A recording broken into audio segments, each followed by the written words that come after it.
यह कहानी एक छोटे से गांव सूरजपुर की है, जहां अंधविश्वास और डर का एक ऐसा काला साया छाया हुआ है जिसे सुनकर अच्छे अच्छों की रूह कांप जाती है। यहाँ का श्मशान घाट वह जगह जहां कई कहानियां दफन हैं, लेकिन एक ऐसी कहानी है जो आज भी लोगों के रोंगटे खड़े कर देती है। सूरजपुर गांव के बाहर घने जंगलों के बीचों बीच एक पुराना श्मशान घाट था। लोग कहते थे कि यहाँ रात के समय जाने की हिम्मत किसी की नहीं थी, क्योंकि जो भी श्मशान में जाता कभी लौटकर नहीं आता। खौफनाक घटनाएं घटती रहती थीं। गांव के बुजुर्गों का कहना था कि जब भी यहाँ कोई चिता जलती थी, कुछ अजीब सा घटित होता था। एक बार की बात है, जब गांव में एक शादी का जश्न हो रहा था, अचानक श्मशान से एक दिल दहला देने वाली चीख सुनाई दी। रामू, जो गांव के पुजारी का बेटा था, ने बिना किसी डर के श्मशान में झांकने की हिम्मत की, लेकिन जब वह लौटा, उसकी आंखों में जो डर था, उसे देख गांव वाले थर-थर कांप उठे। उसने बस इतना कहा, वहां मत जाना, वो चिता, वो जिंदा है। गांव में रमेश और उसका दोस्त सूरज, जो बचपन से ही जिज्ञासु थे, इस रहस्य को सुलझाने की योजना बनाते हैं। उन्हें लगता था कि यह सब बस एक डर है, कोई सच नहीं।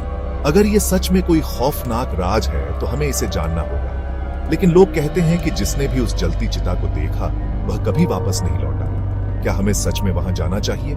लेकिन दोनों के मन में एक आग थी। क्या यह सिर्फ अंधविश्वास है या कुछ और ही है? एक रात रमेश और सूरज ने फैसला किया कि वे श्मशान घाट जाएंगे और इस रहस्य को सुलझाएंगे। रात के 12 बजे चुपचाप गांव वालों से बचते हुए वे श्मशान घाट पहुंचते हैं। श्मशान का माहौल भयावह था।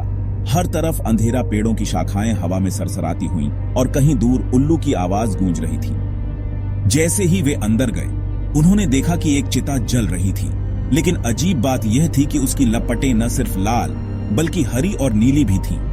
रमेश धीरे धीरे चिता के पास गया। तभी अचानक हवा में एक आवाज गूंजी, यहाँ क्यों आए हो? दोनों चौंक गए, लेकिन सूरज ने भागने की कोशिश की। रमेश ने उसे रोका और दोनों ने देखा कि चिता के पास एक औरत का साया घूम रहा था। वह औरत जलती हुई चिता के चारों ओर चक्कर लगा रही थी, जैसे किसी नादान को अपनी तरफ खींच रही हो। वह औरत अचानक रुककर रमेश और सूरज की तरफ देखने लगी। उसकी आंखें जल रही थीं और उसका चेहरा ऐसा था जैसे किसी ने उसे बहुत बुरी तरह से जलाया हो। उसने कड़कती हुई आवाज में कहा, तुम इस जगह के लिए अजनबी हो। तुम्हें पता है यहाँ क्या हुआ था? तुम कौन हो? मैं वही हूँ जिसे इस चिता ने निगल लिया। वह औरत धीरे धीरे अपनी कहानी सुनाने लगी। सालों पहले गांव के जमींदार ने एक निर्दोष लड़की को अपने झूठे इल्जाम में फंसाकर जिंदा जला दिया था। उसकी आत्मा आज भी इस श्मशान घाट में सजा मांग रही थी। वह बताती है कि वह हर उस चिता के साथ जुड़ी हुई है जो किसी ऐसे व्यक्ति की होती है जिसने गुनाह किया हो। रमेश और सूरज को वहां एक पुरानी डायरी मिलती है, जिसमें श्मशान घाट की हर घटना दर्ज थी। डायरी के पन्नों में लिखा था कि जिस दिन भी उस चिता को जलाया गया, कोई ना कोई इंसान मर गया।